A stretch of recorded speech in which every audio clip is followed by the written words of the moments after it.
Eu sigo na linha com o comandante Roberto Peterka, que é especialista em aviação. Peterka, a gente recebeu algumas informações que eu considero importantes para essa análise aqui. Por exemplo, uma coisa que me chamou a atenção, que o primeiro-tenente Caio nos disse, é que nem o Águia ontem tinha teto para voar. Nem o Águia conseguiria decolar para poder fazer essas buscas e teve que esperar hoje. Ou seja, a gente realmente estava falando de uma situação difícil, porque os pilotos do Águia e o equipamento do Águia, normalmente é uma equipe muito preparada para voar nas situações mais complicadas, né, amigo?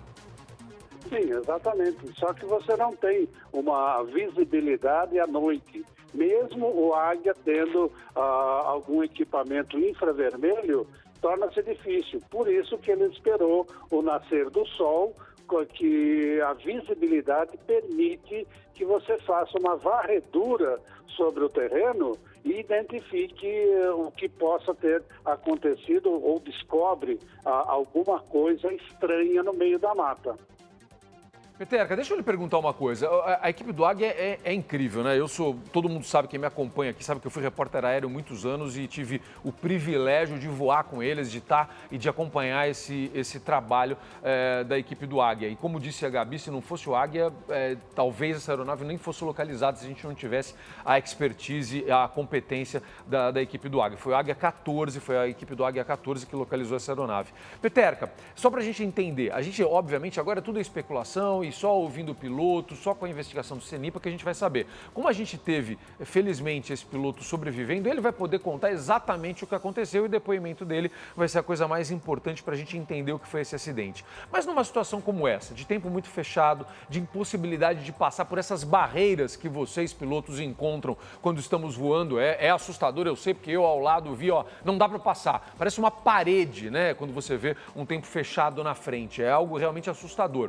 É comum ou é de se imaginar que o piloto possa até ter tentado pousar na rodovia, que era uma alternativa melhor do que tentar seguir ou tentar voltar para São Paulo, Peterka? Provavelmente. Como o próprio tenente dos bombeiros falou, o teto, né, ou seja, a distância entre o solo e as nuvens estava baixo. Então, pode ser que o piloto foi baixando e diante da impossibilidade dele retornar ou prosseguir, ele estivesse tentando chegar na rodovia e fazer um pouso na rodovia. Agora, também temos que levar em consideração alguma falha mecânica que ocorreu e que ele perdeu, não tinha condição de manter o voo. Isso é importante, como você está dizendo, a gente está vendo imagens do piloto enquanto a gente conversa aqui, Peterka, ele é ao lado ali dos homens da Polícia Rodoviária Estadual, quando ele foi levado ali à viatura do SAMU, antes de ser colocado no Águia e depois levado ao Hospital das Clínicas, porque primeiro o transporte foi feito da Betina, da menina de 11 anos, está aí o momento em que ela é retirada da mata pelas equipes de resgate, e aí ela foi levada de Águia para o Hospital das Clínicas, aí o momento que ela é transportada pelos homens da equipe de resgate, e há todo esse critério que o tenente do Corpo de Bombeiros nos explicou. Eles têm uma regra e o médico que está no local diz qual resgate deve ser feito primeiro, e aí por isso que a Betina foi levada inicialmente ao Hospital das Clínicas e depois foi o piloto. Então é ele que vai poder dizer isso pra gente. Mas, Peterka, você trouxe uma informação que é importante, porque a gente está falando do tempo aqui, né? De repente pode não ter sido isso, né? Talvez até ele tivesse, apesar do tempo ruim, ele tivesse condições climáticas de seguir voo até a Americana, porque é perto. Uma falha mecânica nunca pode ser descartada, né, amigo? Exatamente, uma falha mecânica não pode ser descartada. Agora, também temos que levar em consideração que todo tipo de avião ou helicóptero, ele tem um limite de vento, um limite de velocidade de vento que ele suporta. E ele pode ter sido traído por uma rajada mais forte de vento, um vento descendente que acabou jogando ele na mata. Enfim, as hipóteses estão todas abertas ainda. Todas as variáveis deverão ser investigadas e confirmadas ou rejeitadas.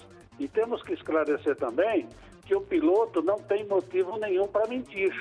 Porque no CENIPA, nessa investigação, não se busca culpa de quem quer que seja. Certo? Busca-se descobrir os fatores que contribuíram para isso, para serem aplicados na prevenção de outros acidentes. A culpa vai ser analisada pela Justiça, pela Polícia Judiciária, que vai abrir um inquérito e vai investigar em paralelo à investigação do CENIPA. As informações do CENIPA são garantidas o seu sigilo. Peterka, é por isso que eu gosto de conversar com você, meu amigo, porque você sempre traz tantas informações esclarecedoras. Você vê que a gente começou toda essa cobertura e todo mundo pensando muito no tempo, porque o tempo estava horroroso ontem, então é claro que é a primeira coisa que passa pela nossa cabeça. Mas aí o Peterka já trouxe várias outras informações para a gente, né? Além da possibilidade de uma tentativa de pouso, uma falha mecânica, um vento que pode ter jogado a aeronave ali para a mata. Então são muitas as possibilidades. E essa última informação que você nos trouxe também, meu amigo, é fundamental, porque muitas pessoas podem dizer isso, mas o piloto talvez não assuma a culpa do que aconteceu, mas ninguém está buscando um culpado agora, né, meu amigo? A gente está querendo entender o que aconteceu justamente para evitar outros acidentes da mesma forma. O objetivo destas investigações é sempre esse, né, Peterka? Exatamente, sempre é esse o objetivo de se descobrir algum fator contribuinte que possa vir a colaborar para evitar outro acidente. E a conscientização é muito importante disso. E a maioria dos pilotos sabem disso daí e eles não tentam esconder nada, não. Eles colaboram, a maioria colabora com a investigação, porque eles sabem que o objetivo não é culpá-lo, não é puni-lo, certo? É sim colaborar para evitar que outros acidentes possam vir a acontecer nessas circunstâncias desses fatores que foram descobertos na investigação. Peterka, a gente está falando... além disso... desculpa, perdão. Desculpa. E além disso, o que o piloto fala, ele é confrontado com o que é descoberto na pesquisa. Pesquisa de motor, pesquisa de instrumento, laboratório e tudo. Então não adianta o piloto inventar alguma coisa que vai contra o que as evidências indicam. Perfeito. Ou seja, não há qualquer motivo para esconder o que aconteceu. Peterka, a gente tem um número aqui, são quantos, Tati? 186 acidentes aéreos, desde quando? Nos últimos tempos aqui no Brasil. Está aumentando o número de acidentes aéreos, Peterka? 182, perdão. Está aumentando o número de acidentes aéreos ou realmente nesta época do ano a gente tem muitos acidentes acontecendo, como eu disse no início da nossa conversa, justamente porque o tempo é ruim nessa época e porque tem muita gente voando, já que é uma época de férias. Sim, realmente houve um aumento do número de horas voadas, principalmente na aviação comercial e aviação pequena também. E, logicamente, mais aviões voando, maior é o risco, aumenta-se o risco de ter acidentes e incidentes. E também nós temos tido uma meteorologia atípica e que é uma meteorologia adversa que exige dos pilotos e dos aviões outras condições que não a do voo visual. Exige instrumentos, exige que voe em aerovias, enfim, que tome determinados cuidados e não se arrisque. Peterka, eu estou vendo aqui as imagens do helicóptero, eu estava lendo algumas coisas a respeito dessa aeronave. Essa é uma aeronave considerada uma aeronave muito segura, né, amigo? Sim, essa é uma aeronave segura e bastante segura e tem o desenvolvimento dela e a partir dela teve outros desenvolvimentos também. Então não há o que se falar dessa aeronave. O que pode ser discutido é a conservação dela, porque a manutenção de um avião, de um helicóptero, é justamente para mantê-la em condições de aeronavegabilidade, em condições do que ela foi fabricada e que permaneça a segurança das pessoas transportadas por ela ou no solo.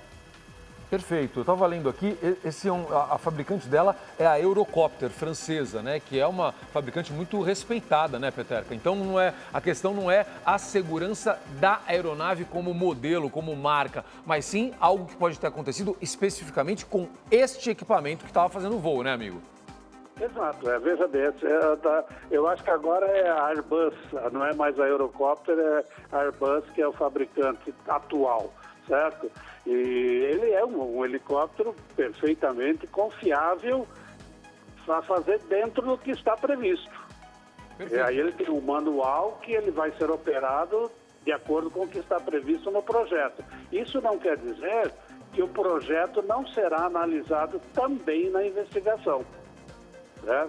É levado em consideração, inclusive, o projeto aprovado que seja, mas se apresentou alguma falha só agora que foi apresentado.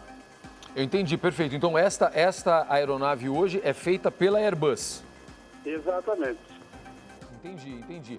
Peterka, qual que é a autonomia de voo de uma aeronave como essa? Um voo como esse de São Paulo para Americana é um voo absolutamente tranquilo para uma aeronave deste porte. E aí eu te faço essa pergunta pelo seguinte: quando um piloto levanta voo para fazer um voo que é relativamente curto, né? São Paulo Americana numa aeronave dessa é um voo curto, ele sai com combustível para fazer um voo maior se houver necessidade. Como que isso é calculado, Peterka? Bom, essa aeronave ela tem uma autonomia em torno de 4 horas de voo. A regra estabelece que para o piloto decolar e ir para algum local, ele tem que ter combustível para sair de um local, chegar no outro local, voar ainda mais 30 minutos sobre aquele local que por algum motivo não permite o pouso e ainda ter combustível para se dirigir até a alternativa dele. Ou seja, vamos dizer que seja Americana, então ele teria Campinas como alternativa, então ele teria que ter o combustível para sair, chegar em Americana, sobrevoar por mais 30 minutos e combustível suficiente para chegar com segurança em Campinas e sobrar ainda um pouco, né? Não, eu entendi, perfeito, porque essa dúvida surgiu, Peterka, porque houve uma preocupação do piloto de se afastar um pouco da aeronave. Esse é um cuidado, isso é uma recomendação, porque você tem combustível ali. Ele tinha voado muito pouco, né, amigo? Ele saiu de São Paulo e tinha voado muito pouco. Então, como você disse, ele tinha combustível até para voar mais do que, seguindo todos os padrões, seguindo todas as normas, ele teria combustível para voar muito mais do que simplesmente de São Paulo a Americana. Há uma preocupação de se afastar da aeronave para evitar uma explosão, evitar um incêndio. Isso é uma orientação que vocês seguem numa situação como essa, Peterka? Não, normalmente no caso de acidente, a orientação é que permaneça próximo do acidente.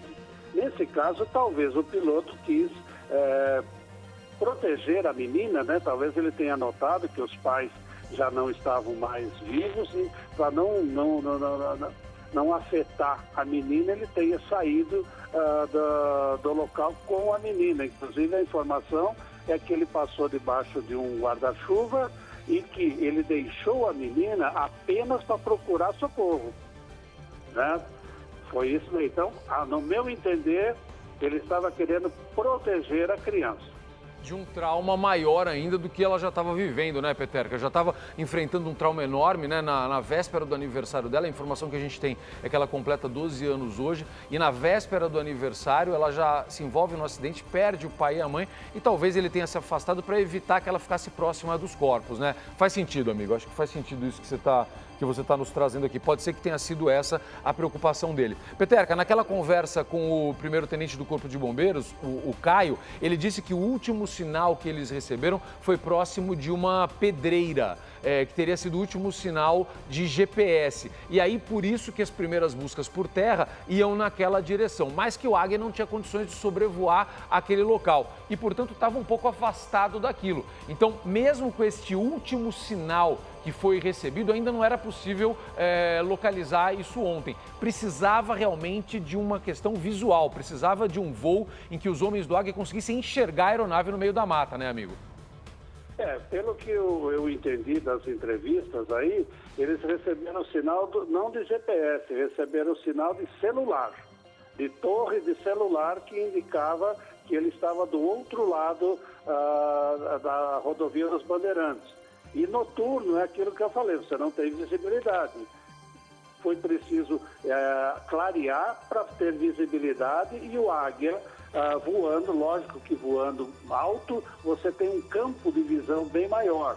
E o que causa estranheza é que não houve a citação de que seria um voo controlado, porque caso fosse um voo controlado, os órgãos de tráfego aéreo forneceriam as coordenadas onde foi perdido o sinal. Então, o sinal de transponder, não sinal de GPS ou sinal de celular. Sinal de transponder, os órgãos de tráfego aéreo teriam exatamente as coordenadas onde ele sumiu.